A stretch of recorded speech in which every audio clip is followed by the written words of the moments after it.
राम जय जय राम, श्री राम जय जय राम, श्री राम जय जय राम, श्री राम जय जय राम, श्री राम जय जय राम, श्री राम जय जय राम। जय श्री हरि। पूज्य गुरुदेव के चरणों में बारंबार प्रणाम। हम नित्य संत महात्माओं की वाणी से, उनके द्वारा प्रकट गए रहस्य से साधना के पथ को और अधिक स्पष्ट जानने का प्रयास कर रहे हैं कि किस प्रकार राम राम राम राम निरंतर जपा जा सकता है, किस प्रकार साधना के पथ पर आगे बढ़कर राममय होने के स्वप्न को साकार किया जा सकता है, कैसे राम राम रटकर असंभव संभव हो जाएगा, लोक और परलोक दोनों बन जाएंगे। आज पूज्य रमण महर्षि की एक कथा द्वारा हम कर्म योग के रहस्य को जान एक ऐसे मर्म को हृदय में धारण करेंगे जिसे जानकर हमारा और आपका प्रत्येक कार्य साधना में परिणत हो जाएगा, जिसके बाद आपका और मेरी एक एक सांस राममय हो जाएगी, नाममय हो जाएगी। एक बार एक 7 वर्ष का बालक रमण महर्षि के पास आया, उनके चरणों में प्रणाम किया और उनके सम्मुख अपनी एक जिज्ञासा रखी। वो जिज्ञासा जो आपके और मेरे हृदय में भी है कि कैसे प्रत्येक कार्य भक्ति बन जाए, कैसे हमारा एक एक कार्य योग में परिणत हो जाए। उस बालक ने पूछा, क्या आप मुझे बता सकते हैं ये कर्म योग क्या है? मैंने बार बार ये प्रश्न अपने माता पिता से पूछा, पर वे कहते हैं कि तुम अभी छोटे हो, ये सोचने की आवश्यकता नहीं, तुम जब बड़े होगे तो अपने आप समझ में आ जाएगी। किंतु महर्षि, मैं जानना चाहता हूँ, मैं इस प्रश्न का उत्तर अभी जानना चाहता हूँ, क्या आप मुझे बतला सकते हैं? महर्षि ने कहा, मैं उत्तर तो तुम्हें जरूर दूंगा, लेकिन तुम्हें मेरी आज्ञा का पालन करना होगा। वह बालक बोला, मैं अवश्य आपकी प्रत्येक बात मानूंगा, आप केवल और केवल मेरी इस जिज्ञासा को शांत कर दीजिए।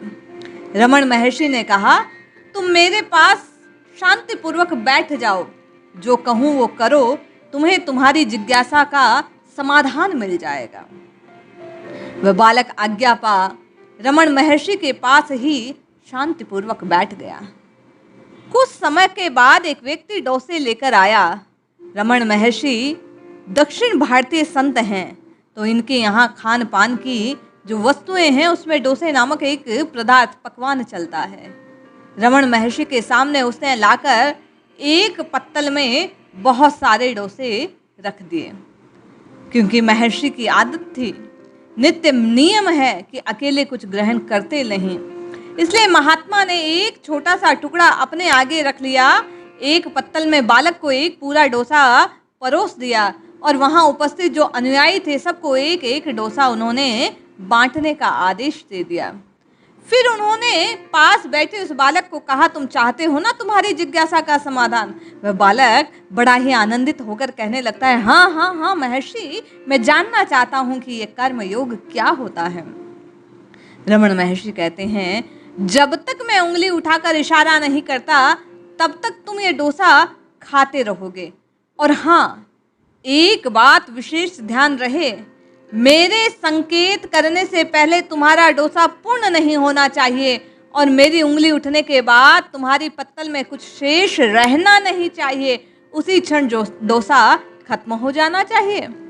उस बालक ने एकाग्रता पूर्वक रमण महर्षि के वचनों को सुना और उसने अपनी दृष्टि महर्षि की ओर बिल्कुल एकाग्र भाव से टिका दी।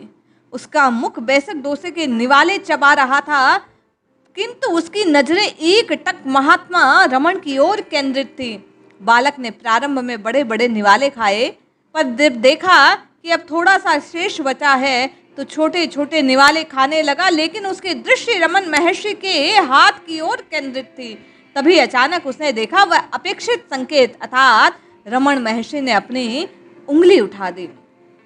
इशारा मिलते ही बालक ने बचा हुआ वो निवाला एक साथ निर्देशानुसार पत्तल समाप्त हो जाने चाहिए, उस पर कुछ शेष रहना नहीं चाहिए, मुख में डाल दिया।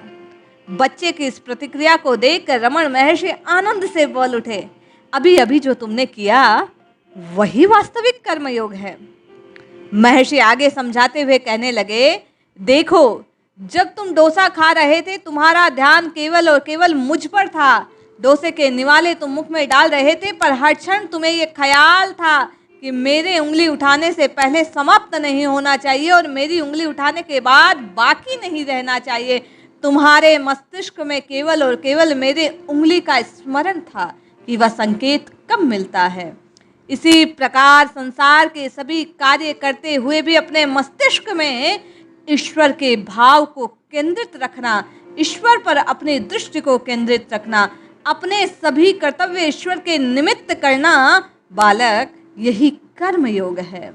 यदि ये बात आप और मैं साधना के पथ पर समझ जाएं, तो आप और मैं भी जो जो कार्य करते हैं उसके केंद्र में प्रभु को रखकर अपने प्रत्येक कार्य का भाव प्रभु पर सौंप कर अपने प्रत्येक कर्म को करते हुए भी नित्य निरंतर केवल और केवल प्रभु पर ध्यान केंद्रित होने के कारण, एकाग्र चित्त केवल और केवल प्रभु पर चित्त को केंद्रित रखने के कारण, अपने द्वारा की गई एक एक क्रिया को शरणागत के भाव से करने के कारण आपका और मेरा प्रत्येक कार्य ऐसे ही कर्म योग बन सकता है।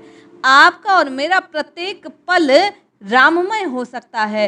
इसके बाद हम कर्तव्य कर्म को करते करते भी नित्य निरंतर केवल और केवल प्रभु के ध्यान में रत रहने के कारण, जिह्वा से केवल और केवल प्रभु के नाम का आस्वादन करने के कारण पल पल केवल और केवल राममय होने के स्वप्न को साकार कर सकते हैं। ये कथा निश्चय ही आपके और मेरे साधना के पथ को प्रशस्त करने वाली है। हम और आप महर्षि रमण के कहे अनुसार ध्यान ईश्वर पर केंद्रित रख, हाथ से अपने कार्यों का संपादन कर, चित्त में सदैव और सदैव ईश्वर के स्मरण की बात को रखकर नित्य निरंतर कर्म योग द्वारा प्रभु को प्राप्त कर सकते हैं। इसलिए नित्य निरंतर प्रभु का स्मरण करते हुए जपिए जपिए जपिए, नित्य निरंतर प्रभु का नाम जपिए, कल्याण अवश्य होगा।